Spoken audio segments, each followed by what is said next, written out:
Alien earth. Alien earth அப்படின்னு ஒரு series வந்திருக்கு. இந்த series Alien, Aliens, Prometheus, Alien Covenant இந்த படங்களோட யூனிவர்ஸ்குள்ள இருக்கிற ஒரு தொடர். இந்த சீரிஸோட ட்ரெய்லர் பார்த்தப்போ எனக்கு பெருசா நம்பிக்கை வரல. ஆகஸ்ட் மாசம் முதல் 2 எபிசோட் ஒரே நாள்ல விட்டாங்க. நானும் பார்த்தேன். ஓகே, ஓரளவுக்கு நம்பிக்கை தர மாரி தான் இருந்துச்சு. சரி, நமக்கு ஒரு நல்ல சீரிஸ் சிக்கிருச்சுங்கிற நம்பிக்கையில நானும் பார்க்க ஆரம்பிச்சேன். அதுக்கப்புறம் 3வது எபிசோட், 4வது, 5, 6 வரைக்கும் நல்லாவே போச்சு. ஒரு சில இடத்துல கொஞ்சம் எரிச்சல் வர மாரி இருந்தாலும், ஒட்டுமொத்தமா நல்லாவே இருந்துச்சு. தேவையில்லாத இடத்துல காமெடி பண்ணி கடுப்பேத்துற வேலையெல்லாம் எதுவும் இல்லாம சீரிஸ் நல்லாவே தான் போயிட்டு இருந்துச்சு. ஒரு வழியா 7வது எபிசோடு வந்துச்சு. நானும் பார்த்தேன். அந்த எபிசோட பார்த்ததுக்கப்புறம் இந்த சீரிஸ் மேல இருந்த நம்பிக்கை ரொம்பவே டேமேஜ் ஆகிருச்சு. அந்த ஜீனோமார்ஃப் ஏலியன்ங்க எவ்வளோ ஒரு டெரரான ஒரு கேரக்டர்.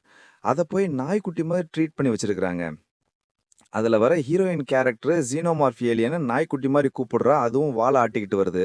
தலைய வேற தடவி குடுக்குறா. தெருவுல போற நாயே கடிக்குதுன்னு நம்ம ஊர்ல பெரிய பஞ்சாயத்து ஆயிக்கிட்டு இருக்கு.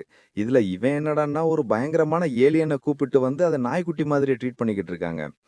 இதுவரைக்கும் வந்த கிட்டத்தட்ட எல்லா ஏலியன் படத்துலயும் இந்த ஏலியன்ஸ கொஞ்சம் இருட்டான என்விரான்மென்ட்ல தான் காட்டுவாங்க. அதுக்கு காரணம் அப்பதான் அதுல இருக்கிற சிஜி மிஸ்டேக்ஸ் பெருசா வெளியில தெரியாது. ஆனா இதுல என்ன பண்ணியிருக்கிறாங்கன்னா, வெட்ட வெளிச்சமான பகல்ல அந்த ஏலியன காட்டுறாங்க. பார்த்தா பச்சையா தெரியுது. ரப்பர் சூட்டு போட்டு யாரோ இருக்கிறது, அதோட மூவ்மெண்ட்ஸ் எல்லாமே அப்பட்டமா தெரியுது. நான் இந்த சீரிஸோட 7வது எபிசோடுக்கு முந்தின எபிசோடு வரைக்கும் எல்லாத்தையும் பார்த்துட்டு ரொம்ப எதிர்பார்ப்போட காத்துக்கிட்டு இருந்தேன். கடைசியில இப்படி ஆகிருச்சு. எப்பவும் வர்ற அந்த ஒரு ஏலியன் மட்டும் இல்லாம, இந்த வாட்டி இன்னொரு 4 வித்தியாசமான ஏலியன்ஸ் இருக்கு. மொத்தமா 5 ஏலியன்கள். அதுல முக்கியமா ஒரு ஆக்டோபஸ் ஐ ஏலியன் ஒண்ணு இருக்கு. அதோட பிஹேவியர்ஸ் எல்லாம் ரொம்ப நல்லா இன்ட்ரெஸ்டிங்காவே இருந்துச்சு. ஃபைனலா எப்பவும் வர்ற ஜீனோமார்ஃப் ஏலியனுக்கு டஃப் குடுக்குற மாதிரி இன்னொரு ஏலியனா இது இருக்கும்னு நெனைக்கிறேன். ஒரு சீன்லலாம் ஜீனோமார்ஃப் கூட இது சண்டை போடும். அது எப்படி சண்டை போடுதுங்கிறத நீங்க பார்த்து தெரிஞ்சுக்கோங்க. அதெல்லாம் சுவாரஸ்யமாவே இருக்கும். ஏலியன் பிரான்சைசிங் வழக்கமான குறை. இந்த ஏலியன் பிரான்சைஸ்ல இருக்கிற ஒரு பொதுவான குறை என்னன்னா, ஏதாவது ஒரு புது பிளானட்டுக்கு போறோம்.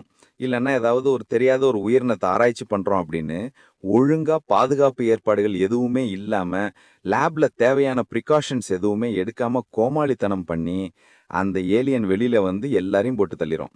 அதே பிரச்சனை இதுலயும் இருக்கு. அது ஒண்ணும் சொல்ல முடியாது. எல்லா படத்துலயும் இதே தான் பண்ணிக்கிட்டு இருக்காங்க. ஆக மொத்தத்துல இந்த சீரிஸ் எப்படி இருந்துச்சு? இதுவரைக்கும் 7வது எபிசோடு வரைக்கும்னா பார்க்கலாம். ரொம்ப நல்லாவும் இல்ல, ரொம்ப மோசமாவும் இல்ல. ஆனா இப்போலாம் நெறைய இடத்துல பண்ற மாரி கண்ட இடத்துல காமெடி பண்ணி கடுப்பேத்தவும் இல்ல. இந்த ஏலியன் படங்கள ஏற்கனவே பார்த்தவங்களுக்கு இந்த சீரிஸ் நல்லாவே புரியும். ஓரளவு பிடிக்கவும் வாய்ப்பு இருக்கு.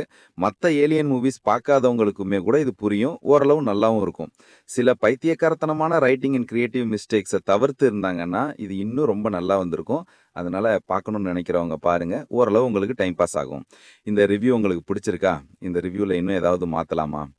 இதான் நான் பண்ற முதல் ரிவ்யூ. அதனால வேற ஏதாவது சேஞ்சஸ் பண்ணலாமா அப்படின்னு கமெண்ட்ஸ்ல சொல்லுங்க. இது உங்களுக்கு பிடிச்சிருந்தா உங்களுக்கு தெரிஞ்சவங்க எல்லாருக்கும் இத ஷேர் பண்ணுங்க.